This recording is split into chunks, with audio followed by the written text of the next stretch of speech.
a snowboarding instructor, a club bouncer, a teacher, and most recently, a member of Parliament. To help us understand Liberal leader Justin Trudeau, the person, we're joined in the nation's capital by Susan Delacourt, senior writer with the Toronto Star. And Susan, as I welcome you back to TVO tonight, let's just start with a little fact file here on the Liberal leader. He was born, as those of us of a certain age will remember, on Christmas Day, 1971, the eldest of three brothers. His youngest brother, of course, Michel, tragically dying in 1998, lost in an avalanche while skiing. He has a half-sister, Sarah Coyne, whom his father, Pierre, fathered at the age of 71 with constitutional lawyer Deborah Coyne, who incidentally is running for the Green Party in this election. And Mr. Trudeau, of course, was a high school teacher from 1999 to 2002. Susan, I want to hit the biggest criticism that we often hear about Justin Trudeau right on the head, right off the top. Namely, that he's a rock star, he connects extremely well with people, but he's not that smart and he's not ready for the job. What's your view on that, having written a book about him? You know, it's always difficult to say, you know, he really is smart, because especially in this hyper-partisan atmosphere that Ottawa has been these last few years, any defense of Justin Trudeau is seen as partisanship. But I will tell you, speaking about him as a person, he is smart, he's very clever, he's very social. As with all leaders, he's not entirely what you see in front of the camera. You know, the camera distorts everybody's personality a little bit, but Justin Trudeau in private is a little sharper, a little edgier, a little sarcastic, but he's definitely quite smart. His father was considered sort of intellectually brilliant smart. Does he have that kind of smarts? No, and he will tell you that himself. His father was book smart. I guess in Justin's biography, he writes about his father's extreme disappointment in Justin's love of fiction and things that Pierre Trudeau thought was beneath him. But he has, I think other people have used this word too, he has an emotional intelligence that Pierre Trudeau didn't have. Mm-hmm. The way I was once talking to Trudeau a few years ago, long before he ran for Liberal leader, and I was telling him that I had met his father, and I said, but of course I saw your dad a year or so after I'd had lunch with him, and he didn't recognize me. And Justin Trudeau said, well, that's how I know you're not BSing me. He said, my father didn't remember the names of anybody. He couldn't remember people who had written biographies of him. There's a famous story of Trudeau forgetting a man who had written a biography of him. And I've watched Justin Trudeau. He can remember the names of people who have taken pictures of him, and there are a lot of those. He's far more engaged and in touch with people he's talking to than his father ever was. And you write about him that he has, quote, received the same kind of criticism that people used to reserve for women in politics. What do you mean by that? Yeah, that's been a really interesting thing to watch. It would be very interesting to see whether his opponents felt as comfortable criticizing somebody's hair, their family, if it was a woman in politics. You know, we've sort of said goodbye to all that kind of appearance-based criticism of politicians when it comes to women, but it seems to be fair game with him. I've said and written before, it does remind me a little bit of Belinda Stronach.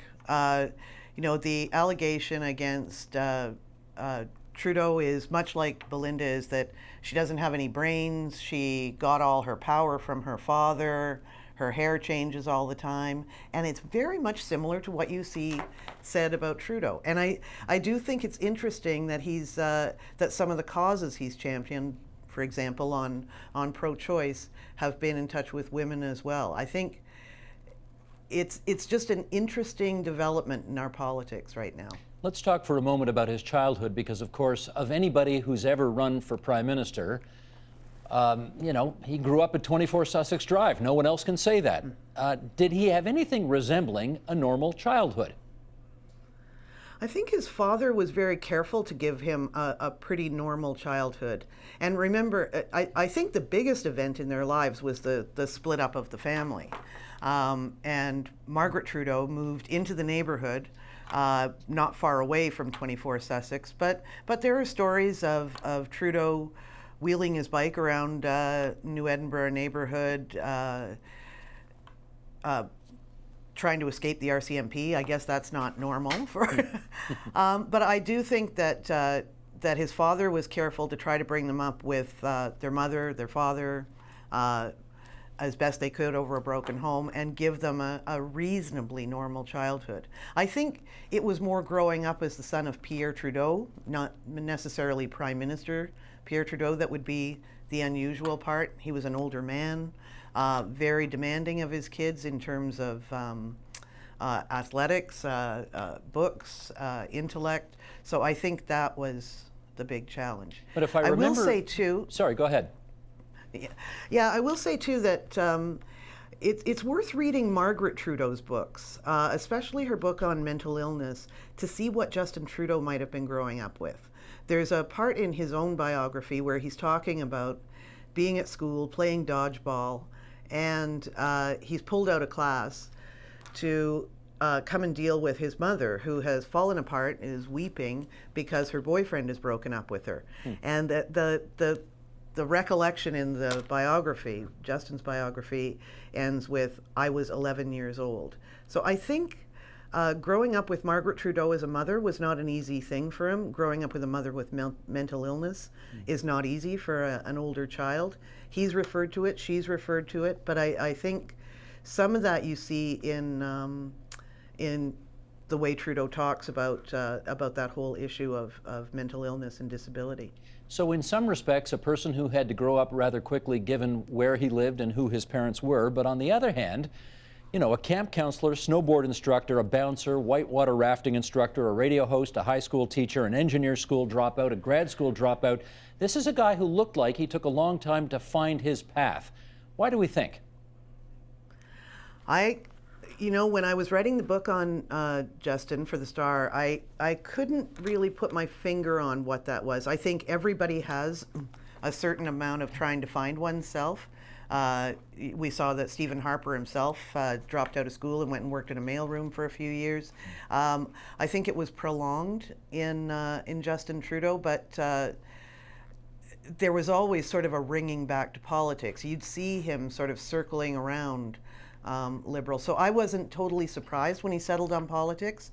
I think his father discouraged him from going into politics. Certainly his mother did, but I think probably he was looking for a way to not do politics, but didn't find anything he liked better. He married his wife, Sophie Gregoire, who, of course, is a person of some prominence of her own right, particularly in the province of Quebec.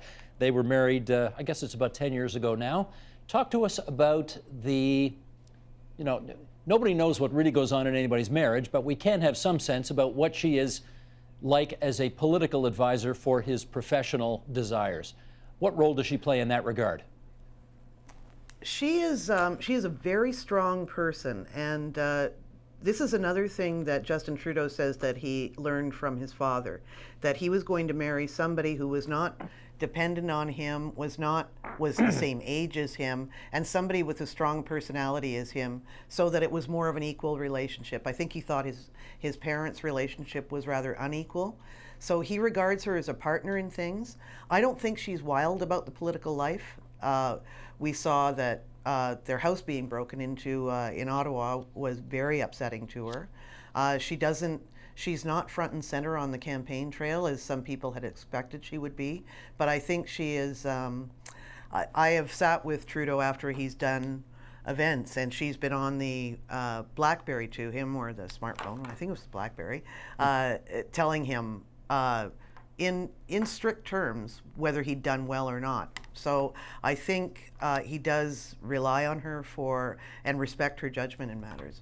That's interesting, because we learned from John Ibbitson in referring to Stephen Harper that often when he gets into one of his funks and he is very down about things, it is really only his wife Lorene who can bring him out of that and say, essentially, come on, Stephen, get back in the game. Does Sophie play that same kind of role for Justin Trudeau?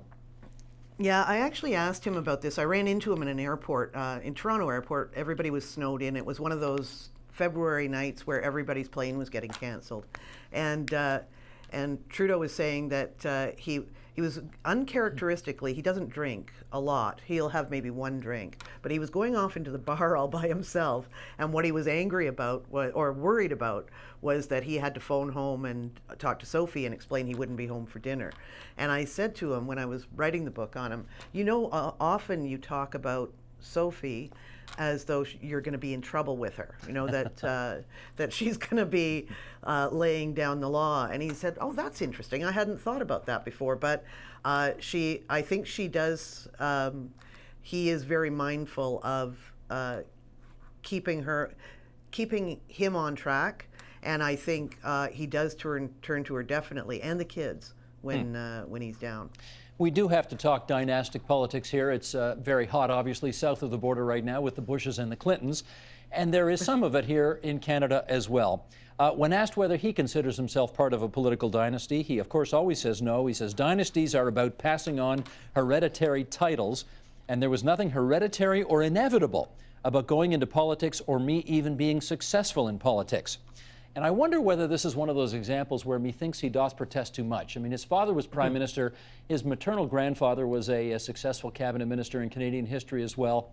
Really? Not inevitable? Really? Yeah, I think I'm with you on that too. I think there was a certain path there. You can see him, as I said, circling back to it. I don't think it's a dynasty, though. I think we may be in a post-dynastic era, despite what's going on in the United States. I think there are so many differences between the politics and the political styles of a Pierre Trudeau and the political styles of a Justin Trudeau that it's almost impossible to see them in a straight line.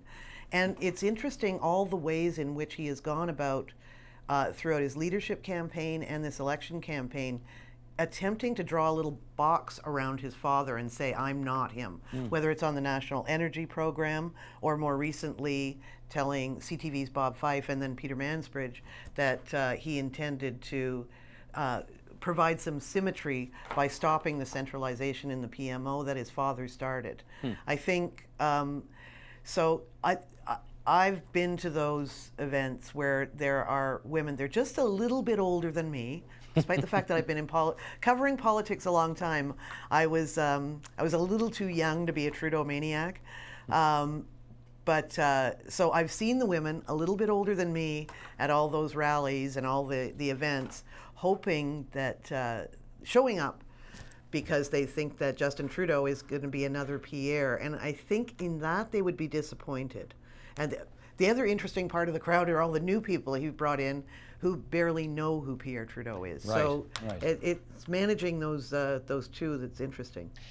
Having said that, I wonder if he opens himself up to criticism, though, that he's being just a little bit precious when, for example, he's asked, "Who's your favorite politician of all time?" And of course you expect him to say his father, but he doesn't. He says his grandfather, Jimmy Sinclair. And even when you ask him who's your favorite prime minister of all time, again, you expect the father, but he says Wilfrid Laurier. What's that about? Well, I think part of it is tactical. Politicians are always doing tactical things. But the similarities between, I had never met Jimmy Sinclair, but I guess people say that physically even, and in terms of temperament, that Justin Trudeau is more like his grandfather, Margaret's father. On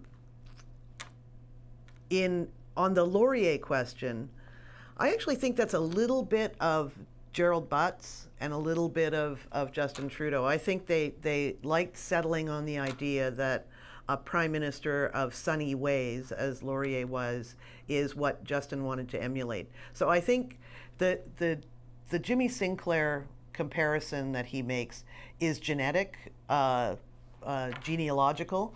And I think the one about Laurier is aspirational. I think he would like to be like Laurier. I'm not sure he really identifies with him. How could you not identify with the man who raised you? I agree. The answer's a bit too cute, but if he said that he wanted to be like his dad, just imagine what conversations that would start. Sure enough. In the election. Sure enough. Susan, last question here. As you have watched him mature from ordinary backbench opposition member of parliament to, what he would hope would be a potential prime minister in waiting. How has he matured? What have you seen? The interesting thing, and I'm not the only reporter who's seen this, is Justin is a learner. He makes mistakes, for sure, and then he never makes them again. He's hard to pin down that way. Another reporter friend and I was joking with me. Yeah, but there are always new mistakes to make. But it is. I've watched him in the scrums. I watched him. He wasn't a very good speaker when he first started, even a couple of years ago. And he said that. I was at an event in Burlington just watching him, and he said, he came up after and he said, that wasn't very good, was it? And he said, I'm going to have to get good at reading from text. And he is now. He's more disciplined. I think some of that is just the discipline of politics. But I think he grew up with a father who demanded a lot of him, and now he's starting to demand a lot of himself. And I think the one thing you can say about him is he's not going to make the same mistakes twice. Susan, as always, good of you to join us on TVO. We always appreciate your visits and look forward to reading your future missives in the Toronto Star. Take care. Thanks, Steve. Bye. Help TVO create a better world through the power of learning. Visit supporttvo.org and make a tax-deductible donation today.